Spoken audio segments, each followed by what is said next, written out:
So in today's video, we're going to be taking a look at mixing guitars and kind of my opinions about mixing guitars and what actually goes into it and how you get a cool guitar tone from the start. And there's a lot of misinformation, or a lot of people saying like record your guitars with the inferior interface, for example. So a lot of people will tell you to record with something like this, which is the i2, I think it is. I use it for when I'm mixing and stuff, but what I actually use, so this is basically, before I get into this, I just want to kind of demystify some of these things that people are saying that that you should do in order to record your guitars, that it's fine using a budget interface and that'll do the trick. It's a lot more complicated than that. It's not just buy a cheap interface and then parallel to that you have a cheap guitar and maybe your playing is not as tight as it should be. Then you've got this recipe for a really shit sounding DI, and most of the problems that come with bad guitar tones is the actual DI signal itself, meaning it's been recorded poorly. And there's a whole lot of things that go into that. So the first thing before I show any mixing things is just to kind of give you an understanding of a real world situation of what it takes to get the guitar tone in the mix to sound right. And this is the starting point.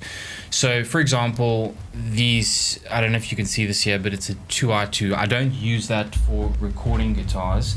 What I actually use is this RME Babyface, and this, so forgive me, but this video is going to take a little bit longer than expected, but it's important to know this stuff, because if you don't know this stuff, you're going to be spending money on shit you don't need. So that's the RME Babyface.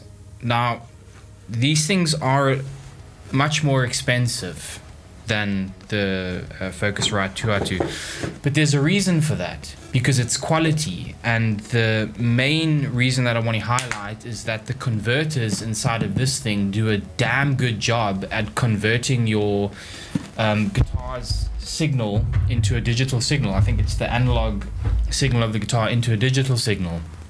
I speak under correction on that part. However, that conversion needs to be solid, it needs to be good. Your interface needs to be able to communicate with the computer and do a good job at communicating that signal transition from the guitar through to the preamps and into the interface and into your DAW. It needs to do a good job at doing that. So don't use cheap interfaces. I wouldn't use them. I've never gotten results from a cheap interface. I know there are people that probably have gotten okay results, but then you have to look at what guitar they're using, how good is their playing. It's a whole combination of things that all get embedded into that guitar signal, and at the end of the day you're putting a high gain amp onto that signal, and that's distorting those artifacts inside of that DI signal way more, so it's amplifying it. So if you use a cheap interface with bad converters, bad preamps, whatever the case may be, you use a cheap guitar, dull strings, and the list goes on, and then you put this high gain amp onto this really shit recorded signal, you're going to get a really bad sounding DI. And this is something I struggled with for years. I never understood it until I started educating myself on the subject of DI guitars, and there's not a lot of information out there either on this particular subject. It's quite like almost like in the shadows you have to look. So yeah, that's the first thing, is getting the source tone right is so important. And this is going to be a long form video. So don't use cheap interfaces. My suggestion is to buy yourself, is to invest in your setup. You need to invest in your setup in terms of, you don't need to have the best equipment on the market, but you need to have something that's decent, something that's going to give a good result every time. So this thing costs roughly $700 to $800. It is pricey, sure. However, think about all the stupid stuff that you spend money on that you didn't have to. And setting aside a budget or a savings plan or something in order to get you to that point where you can afford something like this. And then you have to look at the guitar all guitars are different. Some have different pickups, and some have active, some have passive, where active pickups might have a more compressed sound and passive pickups might have the more abrasive and aggressive sound. And that also makes a difference to how your DI signal gets interpreted, or how the amp kind of reads it and gives off the next phase of its sound. So some guitars, I've worked with clients that have used guitars that just don't work. They just have funny characteristics in the upper end spectrum. It could be the neck, it could be because it's a production guitar, it could be poorly made. There's so much that goes into it. It could be a million things. So you have to kind of do a shootout of guitars. Maybe go to your local guitar store, figure out what guitar works. Ask them, hey, listen, I've got a little laptop here. Can I just record this thing into the DI box? Might be a bit strange, but some people will let you do it. And then you can take those DIs home with you, and then you can say, okay, let's see, I recorded a little, just record like a little riff, you know, like just so you can put it in context with drums. Because a dead giveaway of a bad DI is when you start mixing and you push the DI level up with an amp sim on it, and it doesn't, there's no like sonic coherence between the drums, the bass, and the guitars.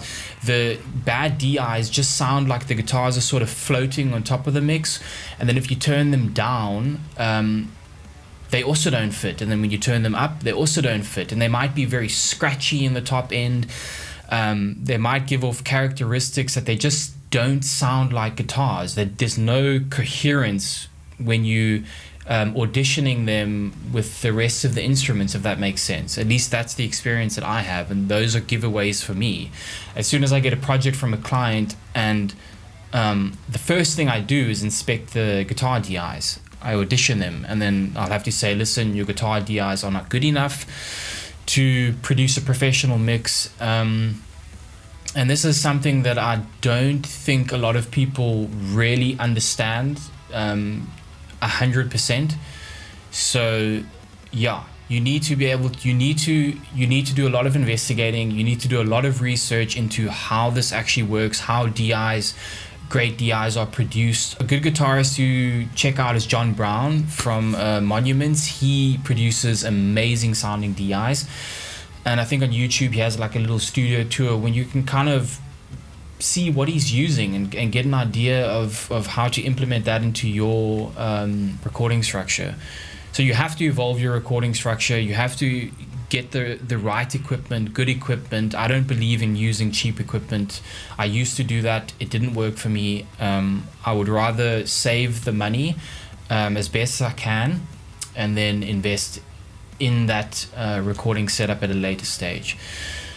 So I understand that was a lot, but it needs to be said because there's a lot of garbage out there where people are giving information about recording interfaces, and a lot of it is marketing, and I find it that a lot of it is bullshit. I'm not saying there's a lot of guys who give a lot of good information. There's plenty of them. However, there are some who are not giving you real world scenarios when it comes to guitar DIs, and I know that there's a lot of guys who struggle with this problem because I struggled with it for years. So let's get into the mix and see how we get the guitars to sound really industrial and really cool.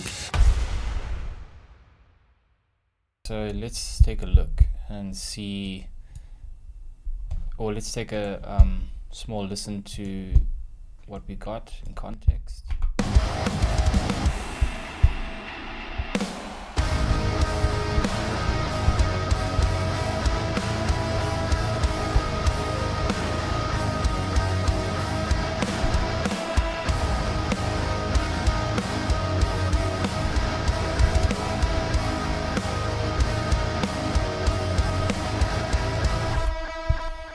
Okay. So firstly, there is some stuff happening on the, I just have to bring this there so we can center it.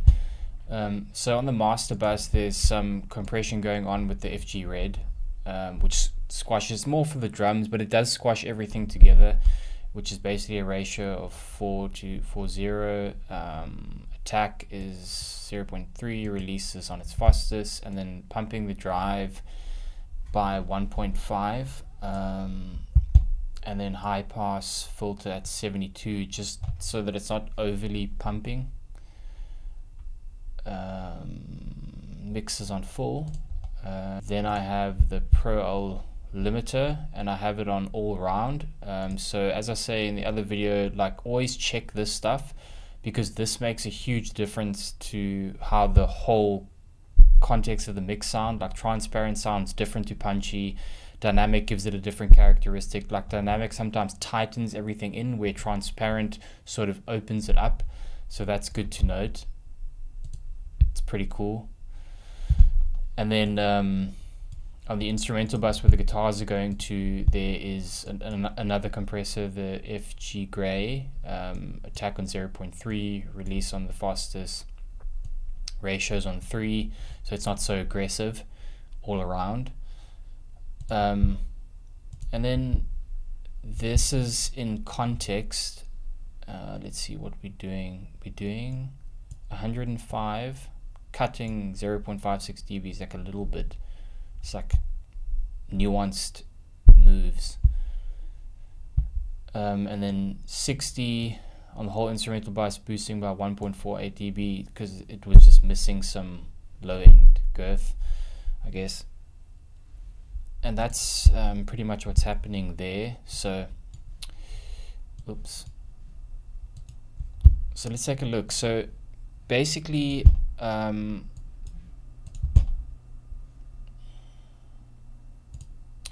just going to show you what I'm using for. Actually, let's just take a listen to the DIs first.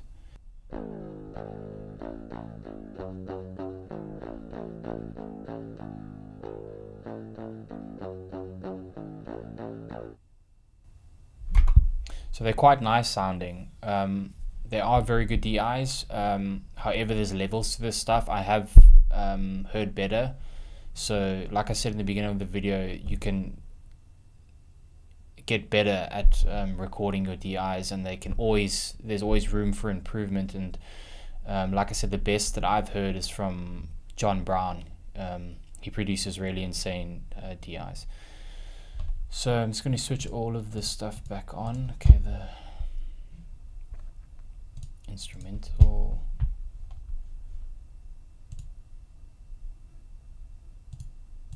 Okay. So let's listen to what the guitars sound like just on their own. Okay, sorry, the amp's off. Okay, here we go.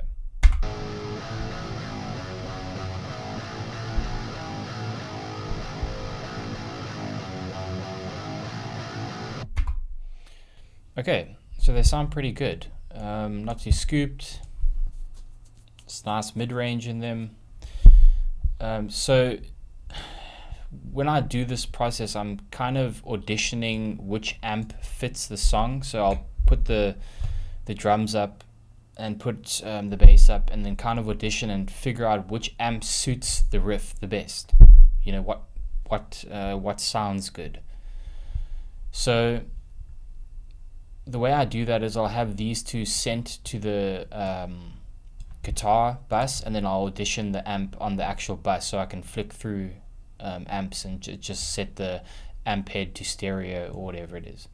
So in this scenario, this is also very subjective. This is based on what I like to hear, and if I had to give these multi-tracks to some other engineer, the mix will sound completely different. So this is all this is not like a guide on exactly how to do things, but more so like another point of view, if that makes sense, to look at. So I'll just go through my thinking behind it. So I'm going to switch these off, and then I had these two. So I came to the Fortin Nameless just for the amp head though. I didn't use the cab because it was way too scratchy and too sort of tinny sounding, because these DIs do have a very nice sort of bright characteristic to them. So I tweaked the amp settings a little bit. So you can see them here. And this again is in context with the mix. This isn't like you should go do this now and your mix will sound good. This is, you have to listen for it, you know. A big part of mixing is training your ears to hear things, you know, and I'm not claiming to be the best mixing engineer on the face of the earth. That's not what I'm doing here, but just sharing some of the struggles that I went through when mixing, and I went through thousands, and I've made thousands of mistakes, and so I know the pain of learning this art form. It's very, very challenging. So I tweaked it, basically pushed the mids a little bit. Bass was pushed quite a lot because this doesn't particularly have a lot of low end, I find, and then pushed the gain. Let's see if we have both pedals engaged, and they just before 12 o'clock. And that's pretty much it on the amp settings. And then what I did was I changed the cab out because I'm not going to put up both, but because the cab from that one was just too scratchy and sort of too tinny sounding, so I used the Ampworks Granifier, I think it's called, which is pretty cool, by Mega Ampworks Neural DSP. And then I just used this KT66, I think that's the tube that it is, or the whatever it is. This cabinet kind of pushes away that 3K sort of area. It kind of the frequency kind of cuts it out in a way that's not really ear piercing.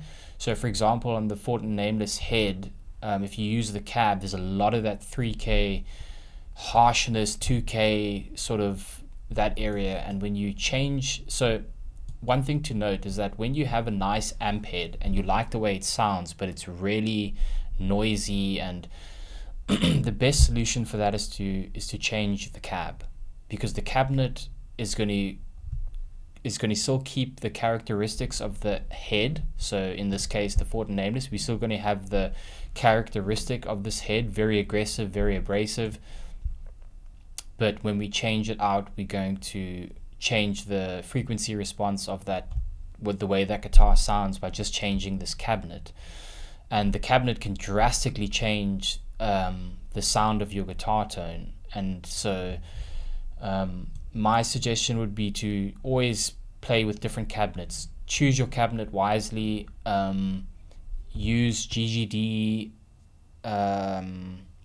Cali cabs. I think that Buster Oderholm uses them a lot, and he swears by them. And I think if he uses them, then they should be good for us. But this one in this case worked really well, and I like this amp. It's a really clean sounding amp. It gives you like a really good tone from the beginning, but it's not going to work in every scenario. But yeah, so let's go. So before the amp, I'm doing this low pass filter at 2500. So I'm going to play these guitars without this, and then engage it, and then just hear what it does to the harshness.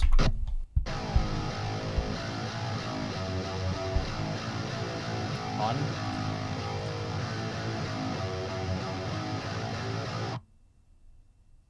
Off. On.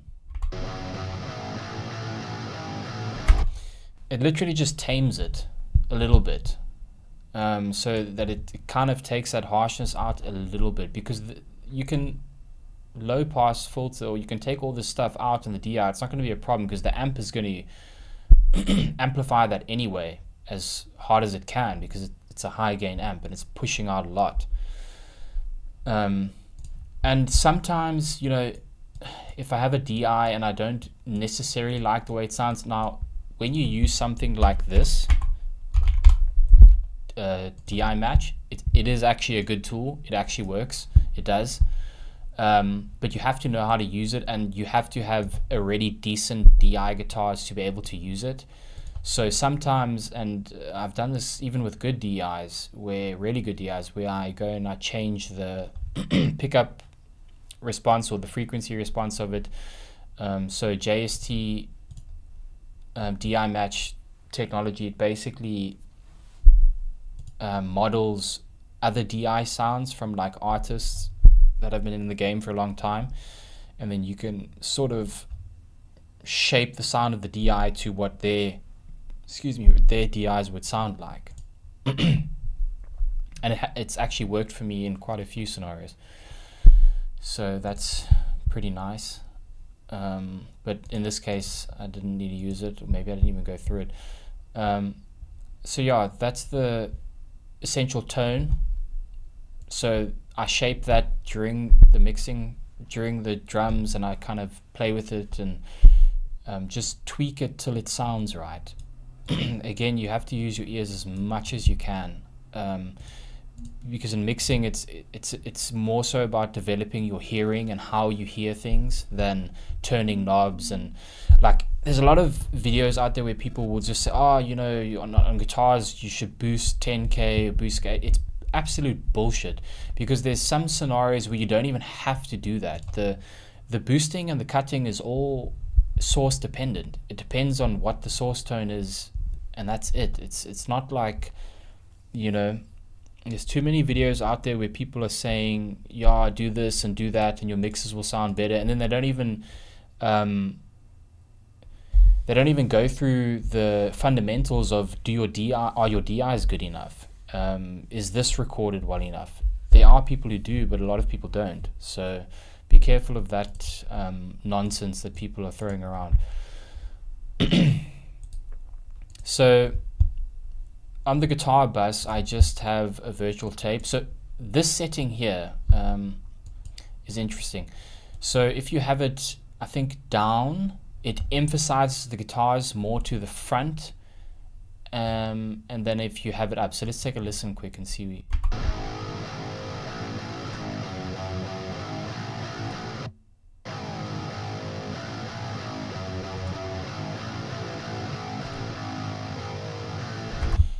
Extremely subtle, but these knobs here, I'm not going to go into too much detail, but they make a huge difference to the way the guitars sound. And even on the mix bus, I sometimes actually often use this, but it can be quite aggressive, so you have to be careful with how you shape things when you use it.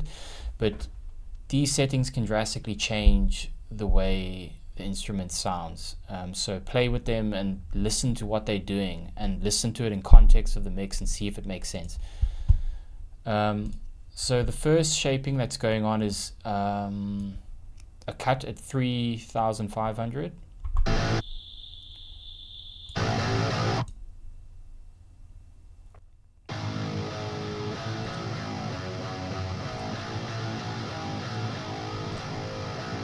So it immediately just cleans it up. I just want to loop this so that it's getting. And then another little cut here.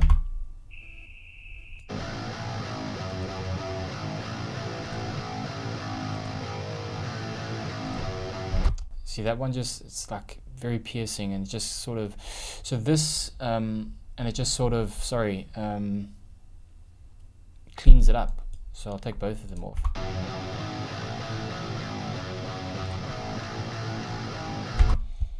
And it cleans it up. So I'm doing a boost at 829. This is just to give the guitar more push in the mid, a little bit. It's such a subtle move.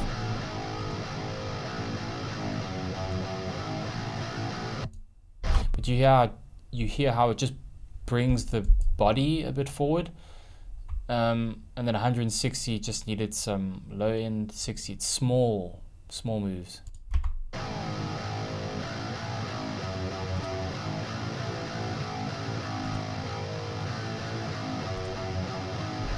You see how that tiny little move like just fills the body of the guitar up, and it's minor stuff. And then here's another cut. It's at 2,600 and 2,500. Again, like I can explain these cuts, which is good, but you might go on a mix that you're doing and cut here, and it will fuck the whole mix up because it's not, you don't need to cut it.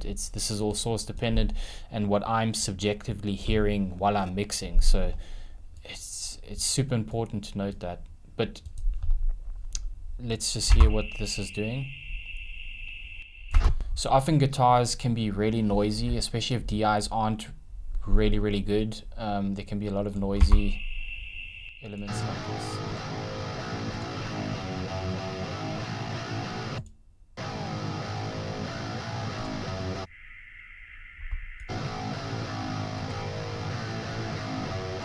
It's like weird artifacts. But let's take a listen without all of them.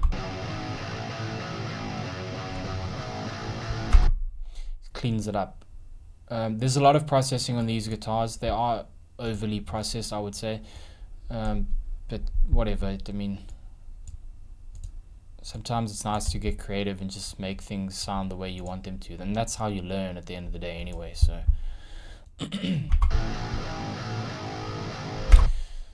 so I do this to control these frequencies so that they're not like overbearingly on top of the other instruments. They kind of just get sucked down so that they're more balanced. But let's take a listen to what it sounds like off and on.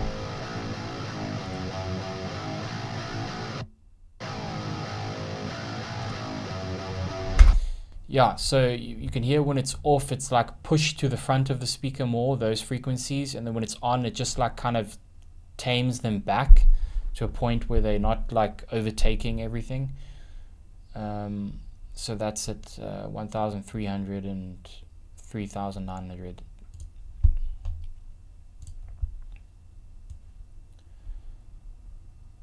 And then I'm doing this tube setting here on this, I guess, Poitek style EQ, where you select the attenuation frequency. I think this is how it works. I speak under correction, but so if it's at 10 and you switch it on, the tube on, it attenuates this 10K area. And with guitars, it gives it a really nice top end that's not abrasive. It doesn't sound like it's doing damage. So let's just take a listen.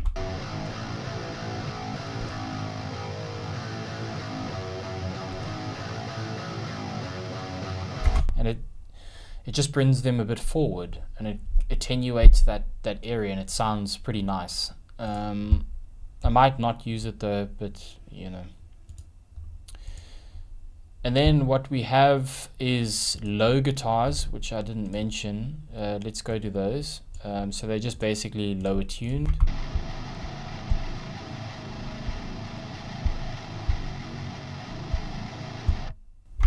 So let's see, I think the amp settings are the same.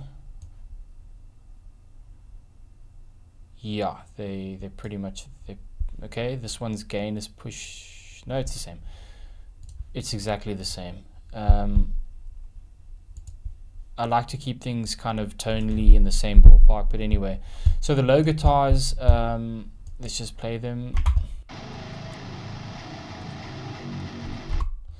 So this is just getting rid of this too much of this, and it clouds the rest of the instruments inside of the mix. Let's just.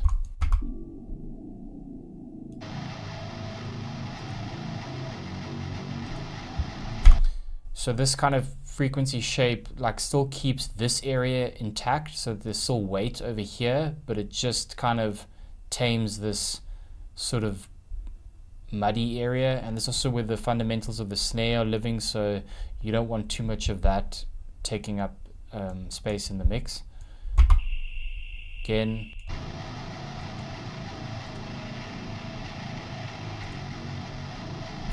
just cleaning up some nasty stuff pretty much. And then a Pro MB, same thing, probably taming the low end and just some of the harshness up here.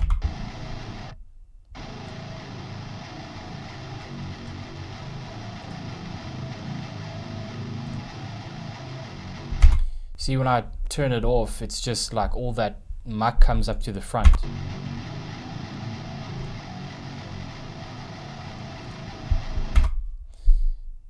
And that's pretty much it. So now these two get routed into guitar final, because I do processing on them separately and then on the bus. So this is like I said, heavy-handed. But let's take a look. So guitar final is both of them together.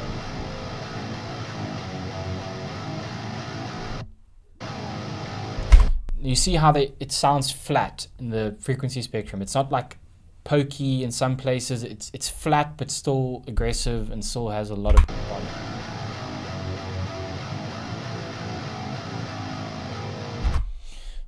To my ears, they sound aggressive. So on the guitar final, it's a low pass filter at 11,500. Cut again, harshness at 3,500 and 2,700.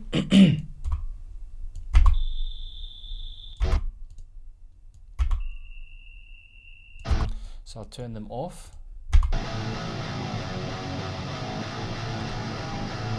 On.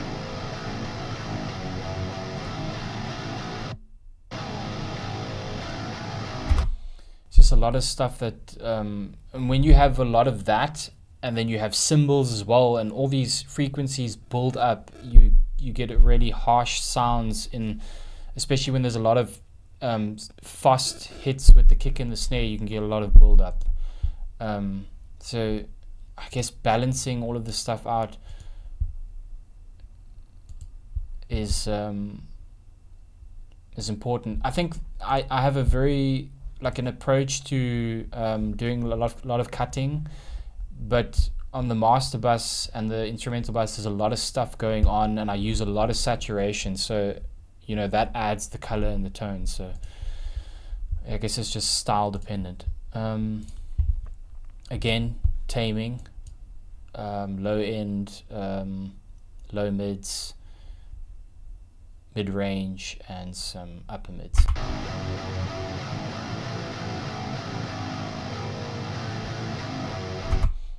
These two aren't doing much, but it's there. Again, more shaping. This is also in context. It's listening and saying, but this is maybe not fitting, and it sounds a bit too much in the low end. I'm hearing something around 300 that sounds very muddy because the snare's not coming through the way it should, or whatever the case may be. So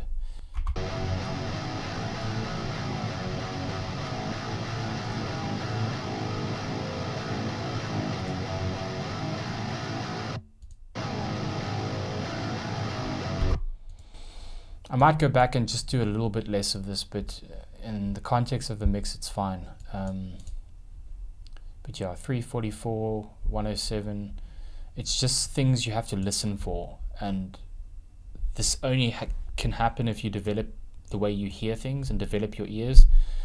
You have to put in hundreds, thousands of hours into understanding it, and knowing how these things actually work. And then JST Heat, because the whole point was I was trying to go for this industrial kind of guitar tone, which is very over processed. So I've got the saturation at 40.8 and then the mix at 59%, and I kind of just dial this mix in depending on how much I want. So I'll do it in context, like with the entire mix, so that it makes sense. So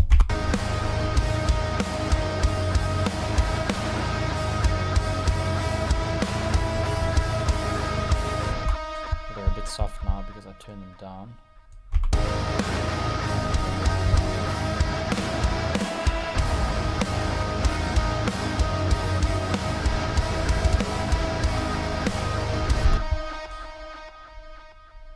So yeah, that gets done in context, and then low cut at 73 just for any low shit that's coming in, and then a high cut at 17,150.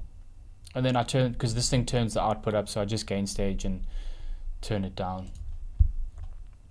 Then BG guitars, just to tighten everything up.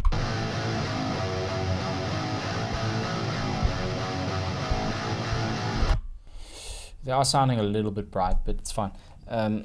So 50% mix and 28% compression, and just on the tame setting.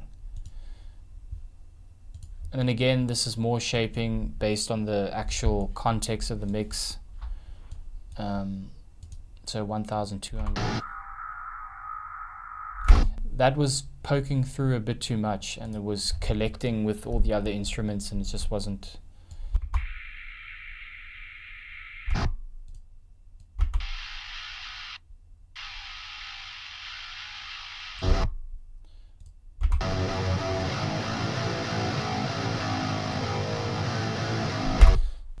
Again, it's just taming those higher frequencies, because these amps can be really aggressive. These amp-sims, they can be really harsh in this sort of upper area, and it sometimes, if the DIs aren't like super ideal, then a lot of this shaping is required. However, if the DIs are really good, like seriously good, then you don't do a lot of this stuff, because, you know, also depends on the playing, the guitar, many things. And then just a limiter.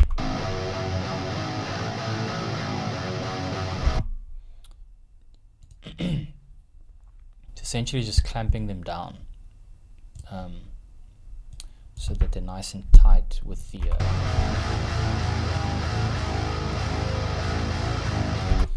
bass.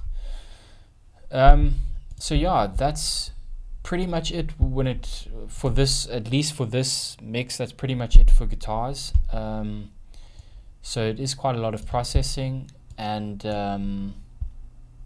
it does take a bit of time in order to figure out how to get there. But the best, I don't want to give advice, but the best suggestion I can say is use your ears and listen as best as you can, and then make decisions based on what your ears are telling you, and not just boosting and cutting for the sake of doing it. So I hope you enjoyed the video. If you liked it, please leave a like, subscribe, that'll be great, and yeah, maybe see you in the next one. Cheers.